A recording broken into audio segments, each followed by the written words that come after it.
Hey, and welcome back to another video. So what I have here is this. It's a Nokia Lumia 925. Now, this phone is known as the successor to the Lumia 920, as you can see here. And I'll be comparing the two of them in this video as well. The Lumia 920 was a very successful phone. It was the first phone with optical image stabilization. It was also the first phone with, QI certified wireless charging. It and the 820, they were both released identically at the same time. So they were the first phones with QI certified wireless charging. So they were a big deal. They sold like hotcakes. They were in many music videos, blah, blah, blah, blah. They were promoted heavily. This is the 925, which was released a few months later or a year later, and is an identical phone, except it has a few differences. We'll be taking a look at it in this video. This is sort of a retro review. This phone, I got it for dirt cheap. I put the picture on the screen just a few seconds ago. You must have seen. These things usually are quite expensive, but this one is from my usual seller. Apparently, it's unlocked, but it does say unlocked there. It's SIM card reader doesn't work, which I really don't care. The rest of the phone works perfectly. These things go for quite a high amount on the second-hand market. Quite high. The cheapest I've seen was like $30 for one in good condition. That's not completely destroyed or like wrecked in some way. I'll have to clean this off. Maybe I'll just do that off camera. Anyway, this is original to the phone, but this is not. So this phone looks like there's a small, well, the polycarbonate has come out a bit, but that may be due to a bloated battery. But apparently it turns on. So let's turn it on and see what we got. Where's the, oh, no, there we go. So we have a dimmed screen as well. We can fix that. Well, this might actually turn into a repair video because the battery seems to be probably bloated. Well, it's not really bloated, but what's with the screen?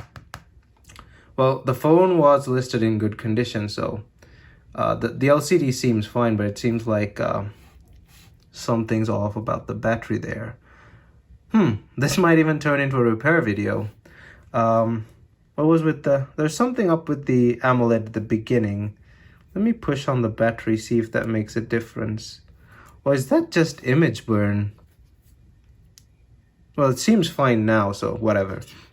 So, the polycarbonate came off pretty fast, so even this mount-like thing is broken, so.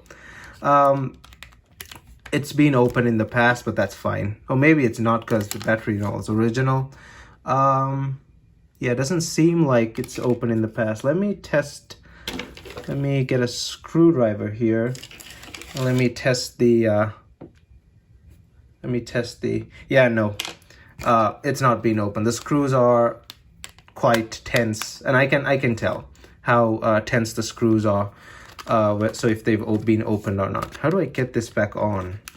Let me figure this out, hold up. I initially thought this phone might have a problem, and I saw the AMOLED start up really weird, but it seems not the case.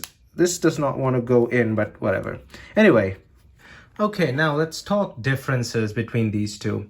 Now, the first obvious difference is the display technology. The 925 has an AMOLED. The 920 has Nokia's clear black IPS LCD, and this display was one of the best of its time. I feel that in certain ways it's even better than the AMOLED. The AMOLED is a bit more brighter at times, but again, I really can't tell. They're identical, but there's a reason they went with AMOLED, and that's because of the darker blacks and stuff like that. This was one of the in-between phones, because the Nokia 900, the Lumia 900, also had an AMOLED, but then they turned this into an LCD, but they actually did a better job with the LCD than they would with an AMOLED, but then with this they went back to AMOLED. Also, if you look closely, the 925 has a slightly smaller, well, not slightly, considerably smaller chin than the 920, even though the phone is slightly shorter than the 920. So Apart from that, the height, the 925 is slightly shorter, and it's way less in weight. It's not heavy at all. It almost feels like nothing. But this has some substantial weight to it, which also gives credence to it feeling a bit more premium. This may have metal on it, but this feels more premium for some reason. It's just Nokia did such a great job with the polycarbonate.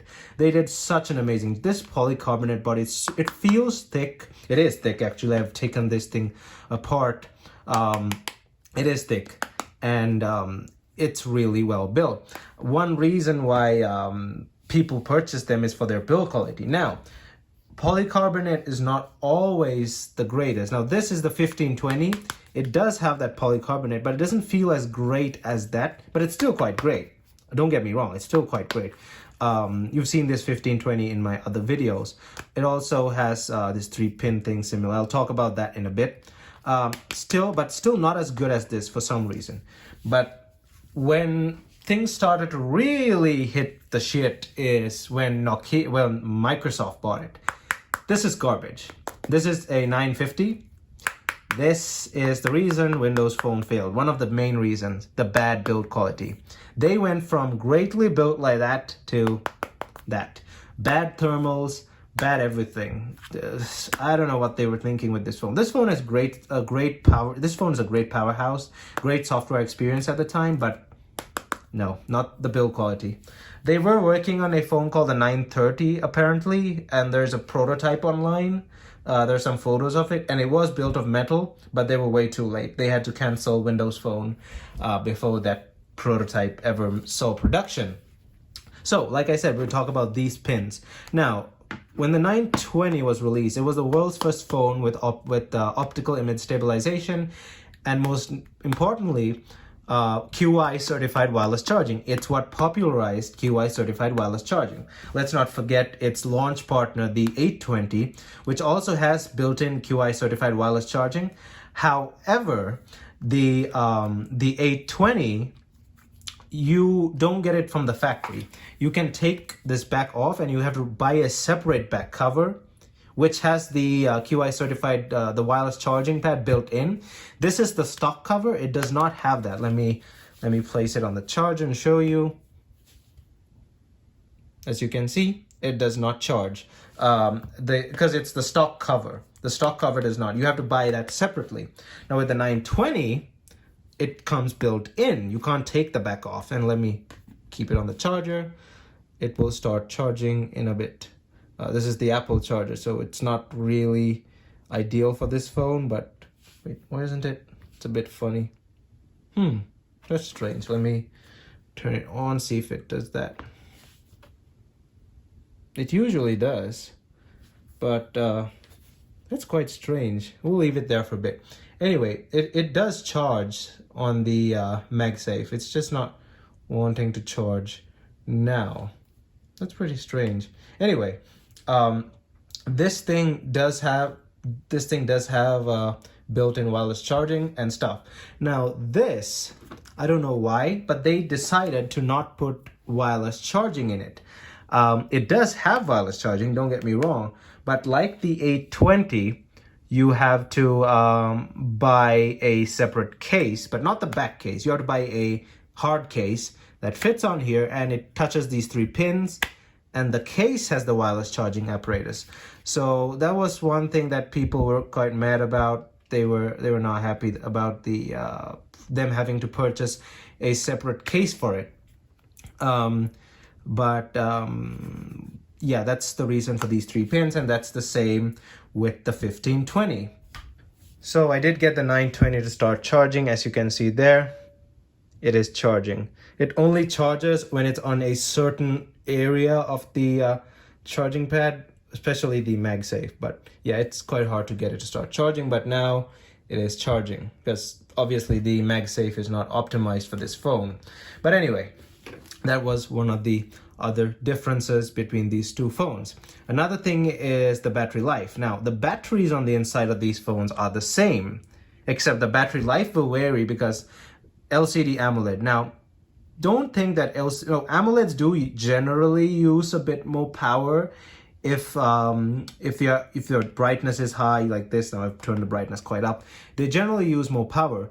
LCDs also heavily depend on the brightness. If you have the brightness turned up quite a lot, you're going to turn the LED lights on the sides of the screen up to full brightness, and it's going to go down on battery. But in generally speaking, the 920 had slightly better battery life than the 925. Let me turn down the brightness here so there's more battery for this video.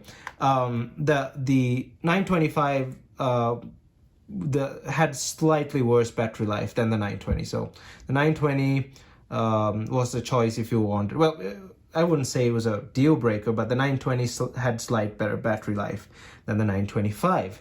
But I still find it weird that I find this more premium than this, which is strange. Another thing that I also want to mention that I almost forgot was the 925 was only available with a 16 gig model, while the 920 was available with a 32 gig model. However, Vodafone in the UK shipped a 925 with 32 gigs as well, but I think it was only Vodafone in the UK. Also, the 925 only came in mute colors like grayish matte colors like this. There's a white, there's a black, and there's a gray. But the 920 obviously came in that bright yellow, which I wish I had. I will get one eventually. And there was a red, there was this white, there's a black. There's more popping colors on the 920 than the 925. Apart from that, they're all the same. It's just the metal bodies. This has a metal body, this polycarbonate, this has an Amoled, this has an LCD. Everything else is the same in the design, obviously. This has a bump on the camera, this is completely flat. The dual LED flashes move up here. The buttons are metal. Apart from that, it's identical, and obviously, again, the wireless charging as well. So that is probably all I could cover for this.